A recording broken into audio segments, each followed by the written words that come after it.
नमस्कार, बखबर में आपका स्वागत है। मैं हूं राघवेंद्र सिंह।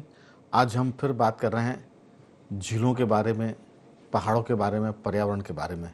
दरअसल ये एक ऐसा मुद्दा है कि जिसको लोग कम आंकते, लेकिन इनके बगैर जीवन नहीं है, इनके बिना पृथ्वी नहीं है। आज इसी पर चर्चा की वजह ये कि एनजीटी ने एक आदेश दिया है कि भोपाल की जो बड़ी झील है, जिसके बारे में कहा जाता है कि ताल तो सब तलई हैं, भोपाल ताल केवल भोपाल ताल, बाकी सब तलई हैं। ये दर्जा था भोपाल के तालाब का एक ज़माने में। रामसर साइट में जब इसका संरक्षित किया गया तब इसका दर्जा और बढ़ गया। लेकिन अब लगातार पिछले कुछ दशकों से बड़ी झील की हत्या की कोशिश हो रही है। मैं हत्या शब्द का इस्तेमाल कर रहा हूँ। और जीएसटी के बाद, एनजीटी के बाद ये उम्मीद की जा रही है कि शायद जो हमारा प्रशासन है, जो हमारे सरकार में बैठे लोग हैं, वो बड़ी झील को गंभीरता के साथ बचाएंगे। भोपाल में करीब 2 दर्जन से अधिक तालाब थे, लेकिन अब उसमें से कुछ ही बचे हैं। उसकी वजह है कि लोगों ने इसको, तालाबों को पाट दिया और वहाँ घर बना लिए, कॉलोनी बना ली। कह सकते हैं कि तालाब बचाने के लिए ना तो कोई मास्टर है और ना कोई प्लान। इनको दोनों को जोड़ेंगे तो मास्टर प्लान भी नहीं है। तो ये सब चीज़ें हैं जिस पर हम आज चिंता जताने के लिए इकट्ठे हुए। सरकार काम कर रही है, काम करती हुई दिखती है, मगर उसके नतीजे नहीं आते। आखिर झील का हश्र क्या होगा? ये बचेगी या ख़त्म हो जाएगी? और ख़त्म होगी तो कितने सालों इसको मारने में लग जाएंगे? इसी पर हम आज विस्तार से बात करेंगे। मामला भोपाल की लाइफ लाइन का है, बड़ी झील का है, जिससे लोग पानी भी पीते हैं, जिससे लोग पर्यटन के इस्तेमाल के लिए भी बात करते हैं कि अगर आपको भोपाल देखना है तो फिर उसमें देखने लायक बड़ी झील है। तो पर्यटन से भी इसका ताल्लुक है। चर्चा के लिए मौजूद हमारे साथ स्टूडियो में हमारे 2 विशेष मेहमान। मध्य प्रदेश में या देश भर में हम कहेंगे कि जो अर्बन डेवलपमेंट के साथ साथ मैनेजमेंट के लिए जाने जाने वाले प्रोफेसर सौरभ पोपली जी हमारे साथ हैं। सौरभ जी, आपका बहुत बहुत स्वागत है। सामाजिक सरोकार से जुड़े श्री कमल राठी जी हमारे साथ हैं। राठी जी, आपका स्वागत है। और मध्य प्रदेश के वरिष्ठ पत्रकार श्री गौरव चतुर्वेदी इंदौर से हमारे साथ जुड़े हैं। गौरव जी, आपका भी बहुत बहुत स्वागत है। चर्चा की शुरुआत गौरव साहब आपसे के साथ करना चाहते हैं। मामला अकेले भोपाल का नहीं है, ये उन सब झीलों और नदियों की हम बात कर रहे हैं जिनसे हम पानी पीते हैं और जो हमारी जीवन रेखा है। आपकी राय, तालाब को मापने की बात हो रही है, नापने की बात हो रही है, लेकिन हर बार उसका जो इलाका है वो घट जाता है।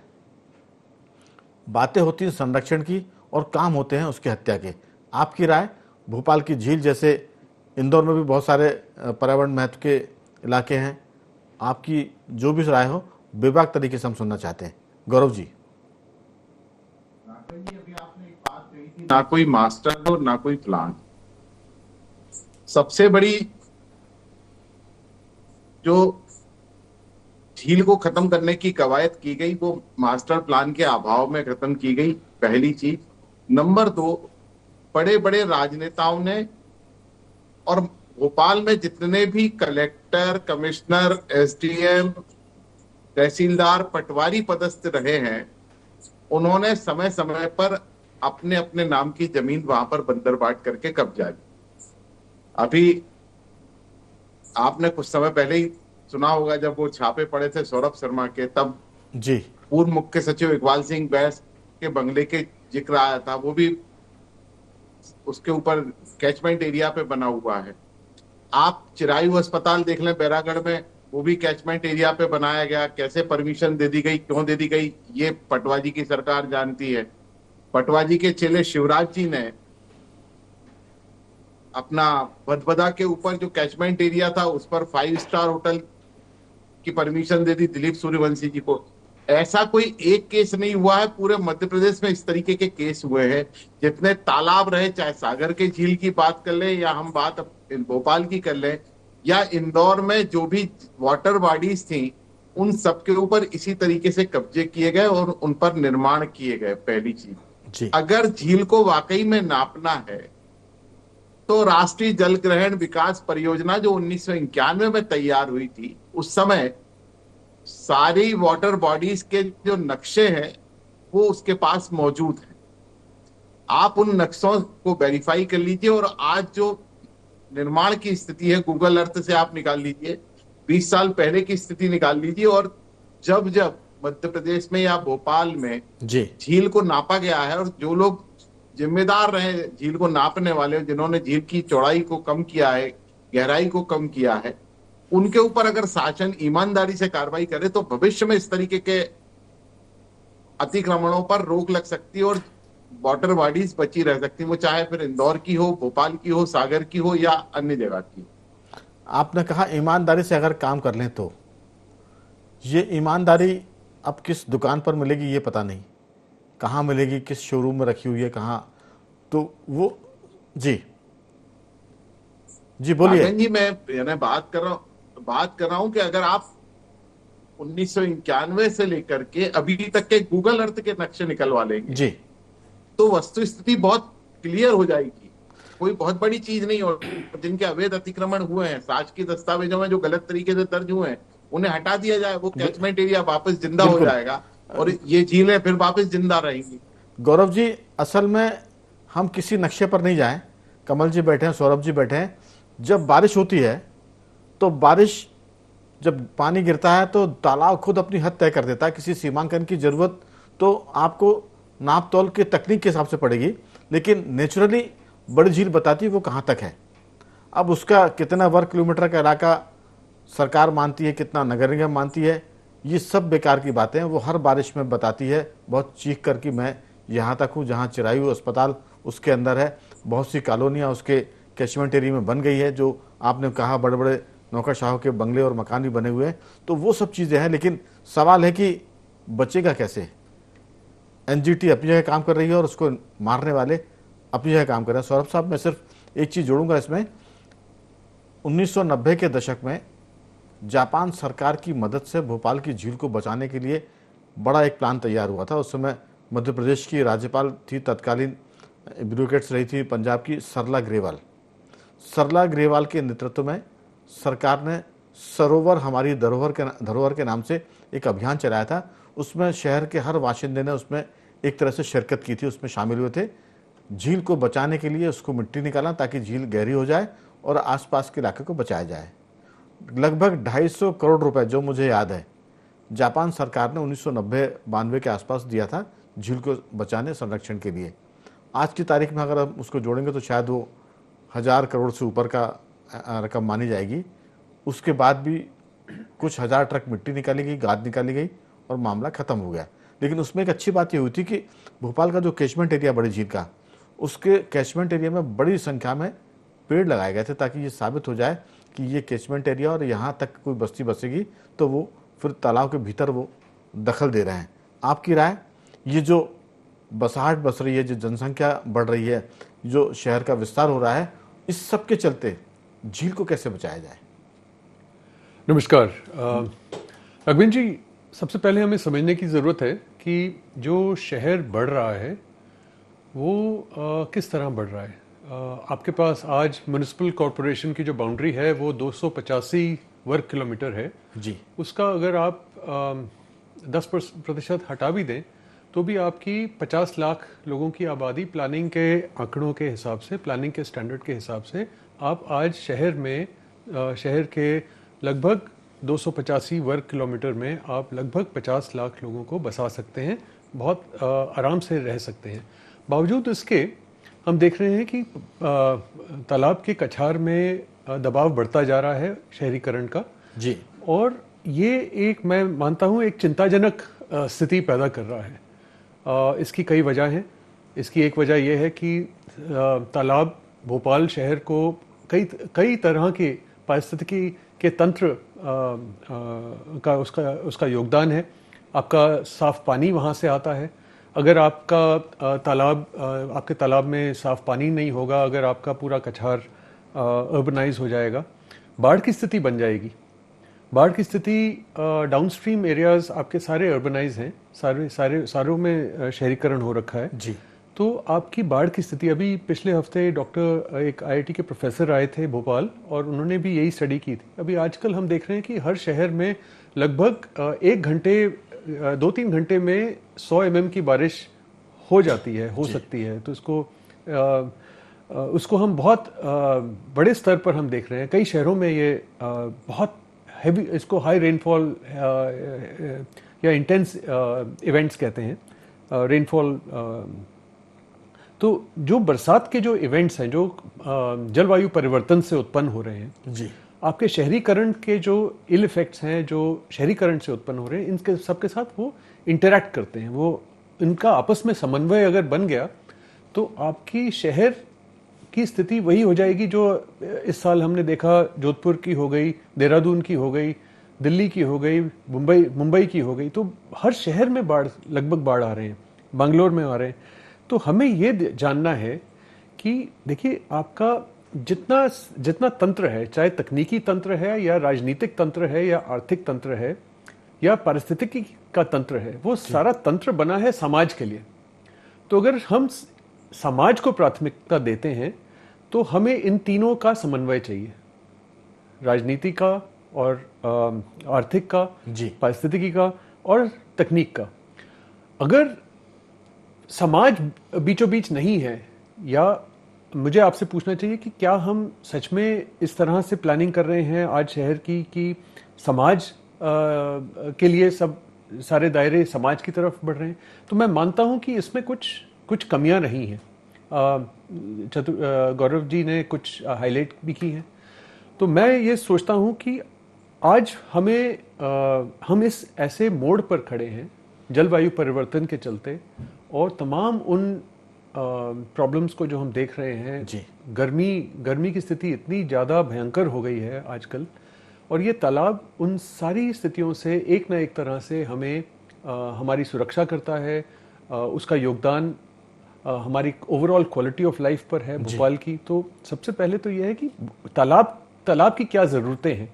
अगर हम तालाब को और उसकी पारिस्थितिकी को बीचों बीच रखेंगे, क्योंकि उसका डायरेक्ट रिलेशनशिप है आपकी समाज के ऊपर। आपकी जो सोशल क्वालिटी ऑफ लाइफ है, सोशल इंडिसेस हैं, वो सारे तालाब से ही उत्पन्न होते हैं। तो मैं ये मानता हूँ कि आपका तालाब एक बहुत अहम हिस्सा है, बिल्कुल, और उसके ऊपर उस तरह से गौर किया जाए। एकदम।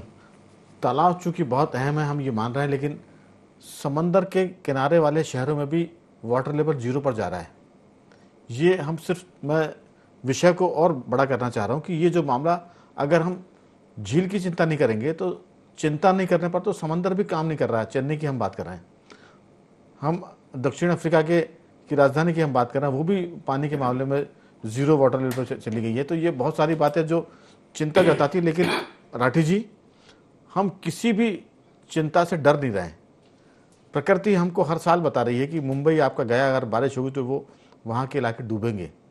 जोधपुर की, राजस्थान की बात की, जो कभी रेगिस्तान था, वहाँ जब बारिश होती है तो ज़बरदस्त बाढ़ आती है, और लोग, इतनी बाढ़ आती है कि गाड़ियाँ बह जाती, लोग मर जाते हैं।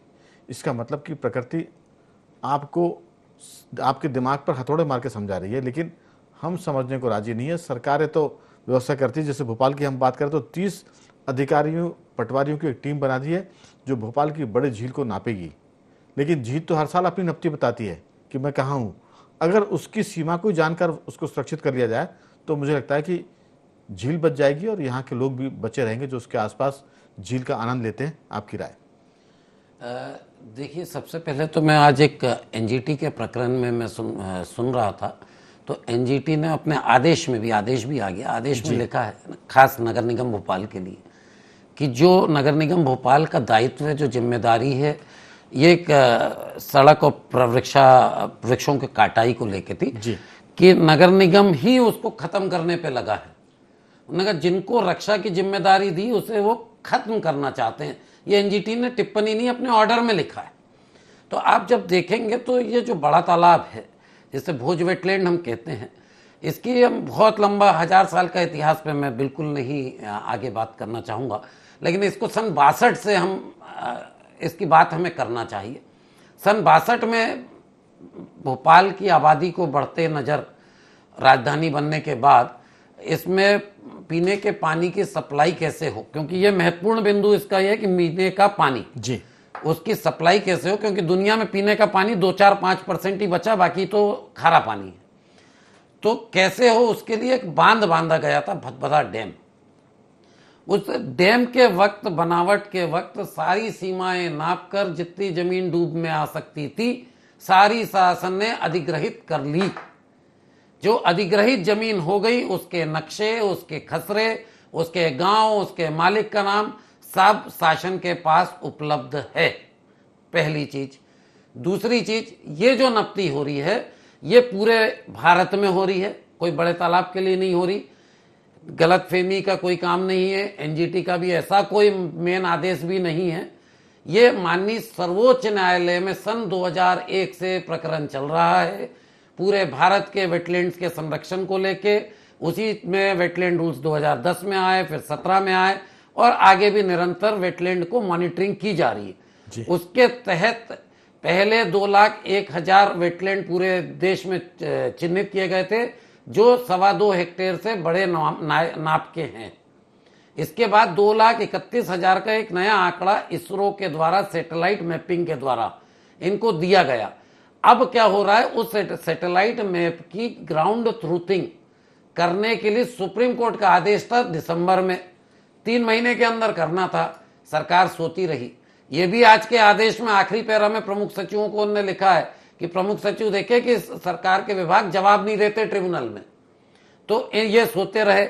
अब रही बात नपती की, तो ये नपती जो हो रही है माननीय सर्वोच्च न्यायालय के आदेश से हो रही है। ये जो नपती है इंदौर में भी हुई। इंदौर में जब आप नपती का पता करेंगे तो इसरो ने दिया, जैसे 1 स्क्वायर किलोमीटर का तालाब है, इनने नापा है 500 स्क्वायर, आधा स्क्वायर किलोमीटर का तालाब जो रामसर है वहां के 2-2 उनको भी छोटा कर दिया। अब ये पूरी कियावत इस उसमें हो रही है क्योंकि बड़े तालाब के बहुत सारे माप authentic documented 28 square kilometre, 32 square kilometre, 38 square kilometre. तो ये एफटीएल या एचएफएल की मैं बात कर रहा हूं। जो कैचमेंट शब्द है, जो हमारे कई मीडिया के भाई भी कंफ्यूज रहते हैं कि कैचमेंट बहुत अलग चीज है और एफटीएल या एचएफएल बहुत अलग चीज है। जो कैचमेंट का कोई नाप नहीं हो रहा है अभी तक, कैचमेंट का कोई नाप राजस्व के रिकॉर्ड में कहीं भी निर्धारित नहीं है, कोई नक्शा नहीं है। कैचमेंट 360 स्क्वायर किलोमीटर का है जो सेप्ट की रिपोर्ट में नापा गया। उसके पहले कुछ अन्य कारणों से भी उसे नाप के दस्तावेजीकरण किया है, लेकिन उस दस्तावेजीकरण पे किसी भी विभाग की सील साइन नहीं है, तो इसलिए आप उसे ऑथेंटिक नहीं मान सकते। जो तालाब है वो 38 स्क्वायर किलोमीटर भी बेईमानी है। वो लगभग आज की तारीख में 42-43 स्क्वायर किलोमीटर का तालाब है। अब इसमें मैं कुछ 2-3 मिनट आपके ज्यादा समय शायद ले रहा हूं, लेकिन उसमें भी जब देखेंगे तो नगर निगम द्वारा उसके चारों तरफ अपने बड़े बड़े पीले रंग के खंभे गाड़े गए हैं, पिलर बनाए गए हैं। लगभग वो पिलर सही जगह बने हैं। उस पिलर से कुछ जगहों पे अंदर बाहर किया गया। अब क्या हुआ, कुछ लोगों ने पिलर सरका दिया, वो अब न पकड़ में आने से रहा, आ जाएगा लेकिन शासन नहीं चाहेगा। दूसरी चीज, नगर निगम द्वारा एक अपना कचरा स्टेशन, एक बस स्टैंड तालाब के अंदर बना दिया गया। अब उसे कौन नापेगा? जो अस्पताल की बात हुई उसको तालाब की भूमि आवंटित हुई। आप ही के चैनल पे एक कोई अधिकारी ने ये बात भी कही थी कि उनका ट्रांसफर था, उसके पहले ये काम हो रहा था। तो ऐसा जब हम चीजें देखेंगे तो इस तालाब का साइज चूंकि 38 स्क्वायर किलोमीटर 2019 में घोषित कर दिया गया था, उसको हम कैसे छोटा करें, क्योंकि उसको छोटा नहीं करेंगे तो हम जमीनें कैसे बाहर निकाल पाएंगे। सुप्रीम कोर्ट के आदेश का बहाना मिल गया और सरकार लग पड़ी नापने के लिए। बिल्कुल। अब जब भी कोई सीमांकन होता है तो दो चीज है, जो भी जमीन मालिक होता है और वो पड़ोसी होता है उस सबको बुलाया जाता है।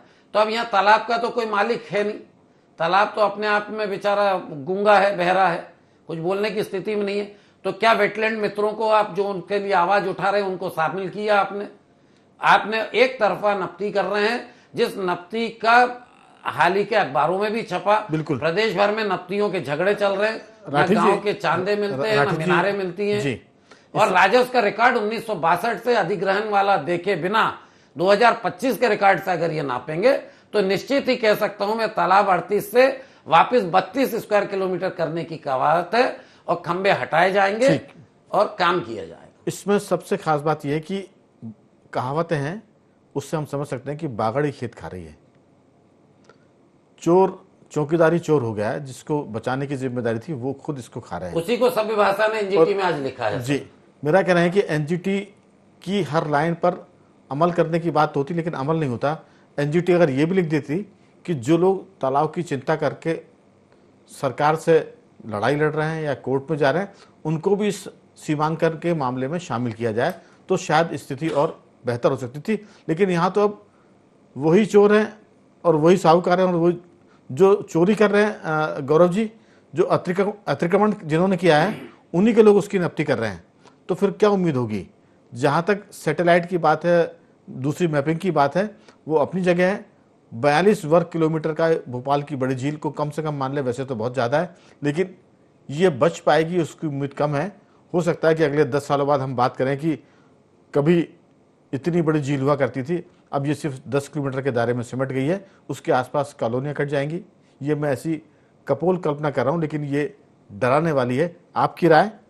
मुनारे मिले नहीं हैं, झील तो हर साल बताती कि मैं कहाँ तक हूँ, लेकिन सरकार उसको मानने को तैयार नहीं है, क्योंकि सरकारों की नीयत उस पर लगी हुई है निपटाने की। आपकी बहुत छोटी टिप्पणी। गूगल में शुरू से लेकर अभी तक का ले लीजिए, पहली चीज। दूसरी बात, जो पटवारी नक्शे हैं और जो पटवारी रिकॉर्ड है, आप उसको पिछले 50 साल 25 साल का आप इकट्ठा उठाकर देख लीजिए, वस्तु स्थिति बराबर सामने आ जाएगी। और जो एक सीमा के बाद जो अभी अवैध अतिक्रमण या अवैध निर्माण हुए हैं, सरकार उनको हटाए तो ये झील वापस अपने पुराने स्वरूप में आएगी। और जैसा 38 किलोमीटर जो उसका एरिया मापा गया था, हम अगर 38 किलोमीटर की ही बात करें तो 38 किलोमीटर का ही रिकॉर्ड अगर चेक कर लेते हैं तो बहुत सारी कवायद सरकार को नहीं करना पड़ेगी। ऑन रिकॉर्ड, ऑन मैप, ये सारी चीज को बचाया जा सकता है। लेकिन इसके लिए तो नियत का सवाल है ना, मंशा क्या है? अगर मंशा है तो वो 38 नहीं 42 वर्ग किलोमीटर झील निकलेगी। लेकिन 38 की भी हम बात करें तो षड्यंत्र यह है कि उसको 32 कर दिया जाए, उसको 30 वर्ग किलोमीटर कर दिया जाए। बाकी जगह जो बड़े बड़े हुक्मरान हैं और जो हुकूमत करने वाले उनकी आशियाने बन जाए, उनके फार्म हाउस बन जाए, ये दिक्कत है जी। राघवेंद्र जी, दिक्कत यह है कि आप उस रिकॉर्ड को अगर ईमानदारी से ना, पटवारी नक्शे को बिल्कुल, ये ईमानदारी का तो चक्कर है। ईमानदारी का तात्पर्य जो पेपर पर लिखा हुआ है आप उसे नहीं मिटा सकते। आप 1956 से लेकर अभी तक का जो रिकॉर्ड है वो आपको वस्तु स्थिति सामने रख देगा। बिल्कुल, लेकिन यहाँ तो जो सिस्टम है सौरभ जी, मैं बहुत माफ़ी के साथ कहूँगा, जो अच्छे अधिकारी हैं, यहाँ का सिस्टम तो हाथ में पिसी हुई मिर्ची लिए बैठा हुआ है। आप अगर ईमानदारी और उसकी बात करेंगे तो आपकी आंखों में झोंक दी जाएगी और उसके बाद वो उसको लूट के भाग जाएंगे। अलग बात है कि झील को वो लूट कर जा नहीं सकते, वरना झील भी यहाँ से लूट जाती है, मुझे ऐसा लगता है। ये हम कल्पना कर रहे हैं, लेकिन हकीकत में घटित ऐसा हो रहा है। आपकी बहुत छोटी सी टिप्पणी। रघुवीर जी, जल भराव का जो क्षेत्र है जी, वो क्योंकि मैं पारिस्थितिकी से के तंत्र से जुड़ा हूँ जी, तो मुझे मेरा खास इंटरेस्ट उसी में है कि इसकी पारिस्थितिकी बनी रहे। और जल भराव का जो क्षेत्र है वो शहर को बहुत कुछ देता है। बल्कि जो बारिश है, भोपाल में बारिश सीहोर से ज़्यादा होती है, वो इसलिए होती है, या बाजू वाले क्षेत्रों से ज़्यादा होती है, वो इसलिए होती है क्योंकि तालाब हैं, बड़े तालाब हैं। अगर तालाब पानी को खींचते हैं, पिछले कई सालों में हमें पता चला है कि लगभग 5 लाख पेड़ तो भोपाल के अंदर बड़े पेड़ कट गए। तो देखिए, गर्मी बढ़ रही है, जलवायु परिवर्तन हमारे सर पर है, बाढ़ की स्थिति बन जाएगी अगर इसके ऊपरी कछार, क्योंकि हमने ये स्टडीज की हुई हैं, क्योंकि हम टेक्निकल लोग हैं तो हम तो सिर्फ अपनी टेक्निकल राय दे सकते हैं। बाकी राजनीतिक लोग हैं और जो आर्थिक समुदाय है वो थोड़ा ज़्यादा इसको पैनी नज़र से देखता है। पर हम जब देखते हैं तो हम उसको देखते हैं कि ठीक है, अगर समाज की बहाली करनी है, सतत विकास करना है, 2047 की हमने बात करनी है कि भारत देश कैसा होगा, लोग खुशहाल होंगे कि नहीं होंगे, तो इस संदर्भ में भोपाल ताल की पारिस्थितिकी बिल्कुल अहम है। बिल्कुल, ये मैं मानता हूँ। राठी जी, समय तो खत्म हो रहा है। आपकी छोटी सी टिप्पणी, क्योंकि पिछले दौर की बातचीत में पर्याप्त आपने विचार प्रकट मेरा तो यही कि आपके माध्यम से माननीय भोपाल कलेक्टर साहब को यही संदेश है कि इसमें कुछ ऐसे शहर के गणमान्य जिनको आपको लगता हो कि उचित होगा और तालाब के लिए, जैसे पोपली सर हैं या इस टाइप के एमएससीटी और एसपीए के जो हमारे अच्छे प्रोफेसर्स हैं, इन सबको इस टीम में रखें तो वो तालाब की तरफ से अपनी बात रख सकें कम से कम। राठी जी, आप जो बात कर रहे हैं, ऐसा नहीं है कि कलेक्टर को या किसी को पता नहीं है, लेकिन अच्छे लोग आएंगे तो फिर उनके मकसद पूरे नहीं होंगे जो इस तालाब को खत्म करना चाहते हैं या इसके आसपास कब्जा करना चाहते हैं। उम्मीद करते हैं कि सरकार को, प्रशासन को एनजीटी का आदेश सद्बुद्धि देगा। हमारी चर्चा का कुछ असर हो सकता हो तो कम से कम वो झील बचे, और उम्मीद करते हैं कि इस पर जरूर कुछ पॉजिटिव होगा और झील बचेगी और हम सालों साल, सदियों के लिए भोपाल को बचा के रख सकते हैं। झील के जरिए। मैं तीनों मेहमानों का धन्यवाद कर दूंगा। लाठी जी आपका साधुवाद, सौरभ जी आपका धन्यवाद और गौरव जी आपका बहुत बहुत साधुवाद कि आपने चर्चा में हिस्सा लिया। तो बखबर में आज सिर्फ इतना ही। बने रहिए हमारे साथ और देखते रहिए IND24।